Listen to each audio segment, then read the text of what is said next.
Ark Church of the Nazarene. This is Pastor Ryan with you again, doing a bit of a check-in and a bit of a reflection on today's psalm from the Daily Office. It is a long psalm, so if you started reading it, it's easy to kind of get bogged down in the details. Before we get into that, though, I wanted to give you an update. I'm going to be uploading more videos throughout the day. Not all of them will be live streams. Some of them will be hosted on our YouTube channel. So hi, Bert. I see you there.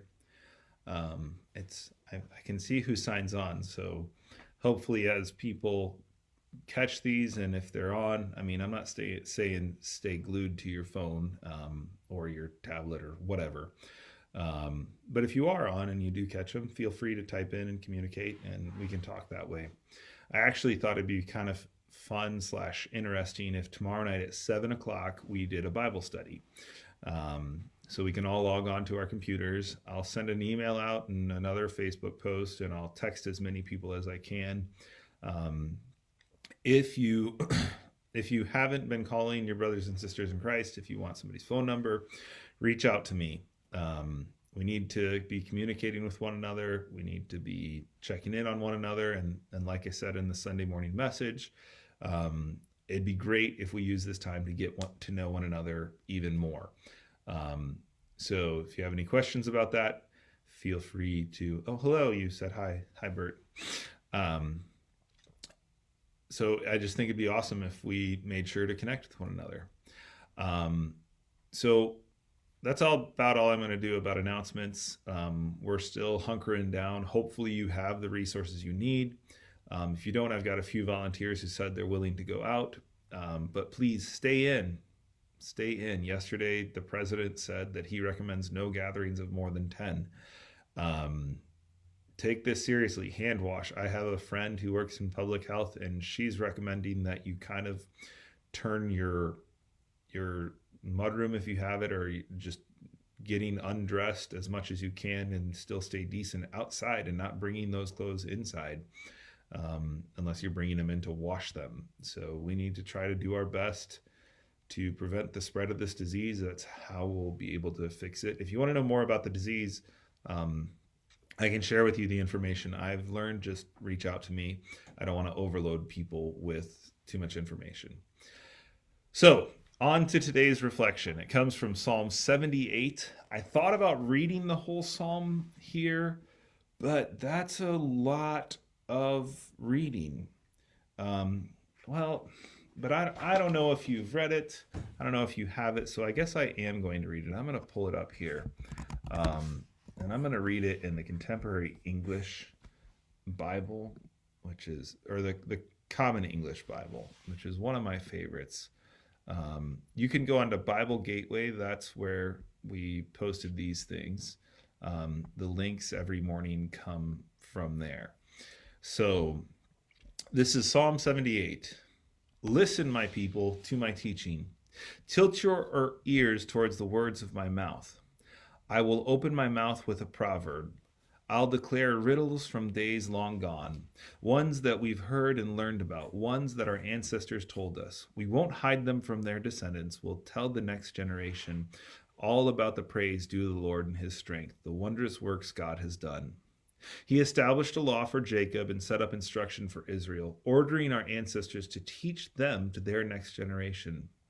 This is so that the next generation and children not yet born will know these things, so they can rise up and tell their children to put their hope in God, never forgetting God's deeds, but keeping God's commandments, and so that they won't become like their ancestors, a rebellious, stubborn generation, a generation whose heart wasn't set firm and whose spirit wasn't faithful to God. The children of Ephraim, armed with bows, retreated on the day of battle. They didn't keep God's covenant. They refused to walk in his instruction. They forgot God's deeds as well as the wondrous works he showed them. But God performed wonders in their ancestors' presence in the land of Egypt in the field of Zoan. God split the sea and led them through, making the water stand up by a wall. God led them with a cloud by day, by lightning all through the night. God split the rocks open in the wilderness. God gave them plenty to drink, as if from the deep itself. God made streams flow from the rock. God made water to run like rivers. But they continued to sin against God, rebelling against the Most High in the desert. They tested God in their hearts and demanded food for their stomachs. They spoke against God. Can God set a dinner table in the wilderness? They asked. True, God struck the rock and water gushed and streams flowed, but can he give bread too? Can he provide meat for his people? When the Lord heard this, he became furious. A fire was ignited against Jacob.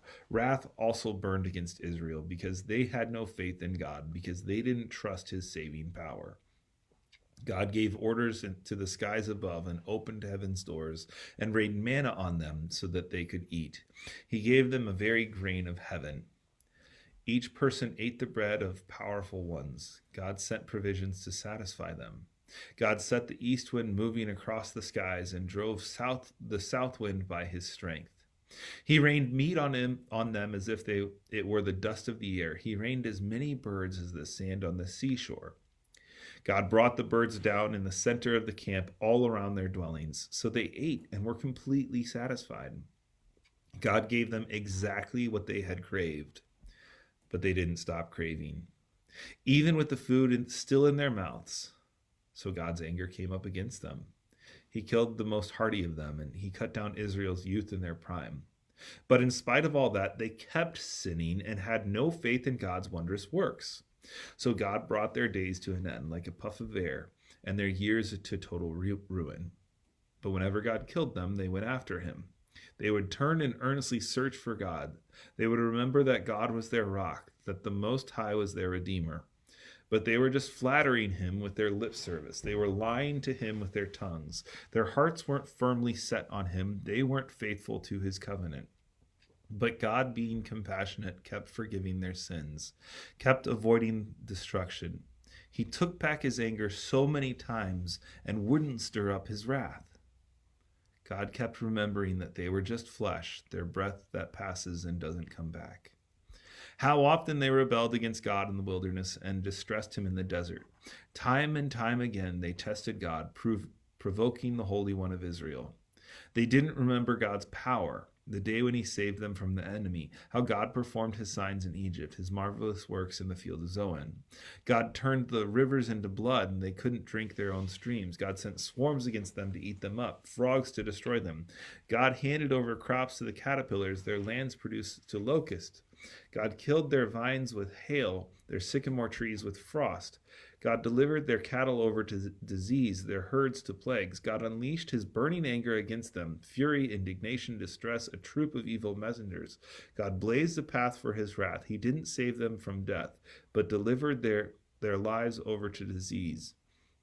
God struck down all of Egypt's oldest males. In Ham's tent, he struck their pride and joy. God led his own people out like sheep, guiding them like a flock in the wilderness. God led them in safety, and they were not afraid, but the sea engulfed their enemies.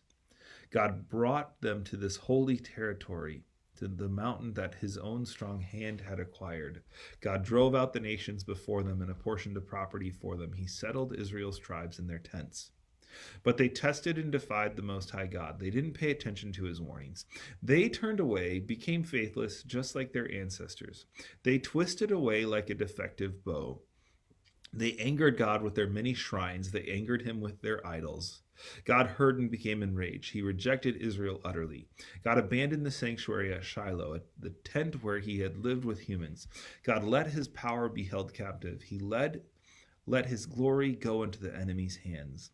God delivered up his people to the sword. He was enraged at his own possession. Fire devoured his young men, and the young women had no wedding songs. God's priests were killed by the sword, and his widows couldn't even cry. But then my Lord woke up as if he'd been sleeping. Like a warrior shaking off wine, God beat back his foes. He made them an everlasting disgrace. God rejected the tent of Joseph and didn't choose the tribe of Ephraim. Instead, he chose the tribe of Judah, the mountain of Zion, which he loves. God built his sanctuary like the highest heaven and like the earth, which he established forever. And God chose David his servant, taking him from the sheepfolds. God brought him from the nursing ewes to shepherd his people Jacob, to shepherd his inheritance Israel. David shepherded them with a heart of integrity. He led them with the skill of his hands. A long psalm, right? Very long. It's considered a wisdom psalm. It's intended to be a communal psalm, one which is read together. And if you followed along, you see that it tells through some of the highlights the story of Israel, of their being in Egypt. It talks about how God chose them. And it talks about how the people of Israel were to recount God's mighty deeds, so that this generation and the children will know these things, so that they will put their hope in God, never forgetting God's deeds, but also keeping God's commandments. And I thought this was an interesting psalm for us today, as we are social distancing, as we are kind of going through a historical moment for the world. I mean, we've never had a connected plague like this, and I don't know if you've seen, the numbers keep rising. It's amazing. I anticipate over the next week we'll see the numbers jump even higher. But Israel in their exile was called to remember the mighty deeds of God, to remember what God had done for them in the past, and to remember that they were supposed to keep his commandments. A few textual things, just so you know. Ephraim is a word that is the name of the largest tribe in northern Israel. More likely than not, this psalm was written after exile, after the northern kingdom has fallen, but maybe not when the southern kingdom has fallen. The timeline it's hard to date a lot of things, but this is a lot of the Psalms. It's hard to place them exactly on any timelines, but there's no indication that Judah has gone into exile yet. At the end of the Psalm, we see that God rejects the tent of Joseph and didn't choose the tribe of Ephraim. That is a reference to the entire northern kingdom. So Israel in their history, after establishing Israel as a nation, after taking the land of Canaan, they were unified for a time, but under Solomon's children, the kingdom split. And so the God rejecting the tent of Joseph and not choosing Ephraim, northern Israel, instead choosing the tribe of Judah, that is a reference to what we know of Judah, what we know of Israel after the fall of the northern kingdom. What we know that this Judah, the southern kingdom, lasted longer. So if you read this and you think Ephraim and you're like, what is this Ephraim? And it's throughout the Old Testament, a lot of times it'll reference Ephraim. The New Testament does the same. That is speaking to the northern kingdom. Judah is the southern kingdom. So then we have the tale of them wandering in the desert and how they had seen God do amazing things, and yet they doubted. Yet they sinned against God, and they chose to deny God.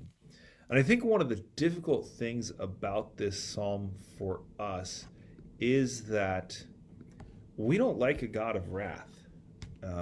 We don't like God having expectations of us. We don't want God to do anything more than to kind of just act like a Santa Claus. And some pastors might take this, some are already trying to speculate if this is judgment from God, if this is how God is trying to correct us. And I'm not really going to get into that too much. There could be a way in which, throughout the Old Testament, we are told to take care of the least of these. Even in James, it talks about, woe to you who are rich, for you've the cries of the harvesters have reached up to God. And there are ways in which we have not, as a global culture, taken care of the least of these, our sisters and brothers. but we've done that for like 2,000 years. So to say that this is a specific plague from God to correct us on that behavior, I think is probably going too far. I'm not going to put this pandemic in God's hands. That seems not to be the point of the pandemic, and it seems to be, honestly, it seems to be using God's name in vain, pointing to God when we don't want to, when we want something to blame, and pointing to God as if it's God's fault. That seems to be using the Lord's name in vain, using God's name in ways that serve us rather than faithfully serving God.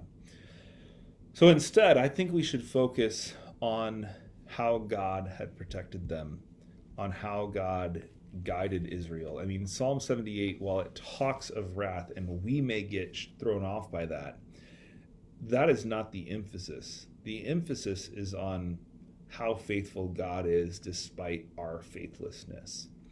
And so for me, what this psalm is reminding me is that in this time we are called to be faithful, that we are called to still tell the story of God to our children, to each other. We're still called to do evangelism.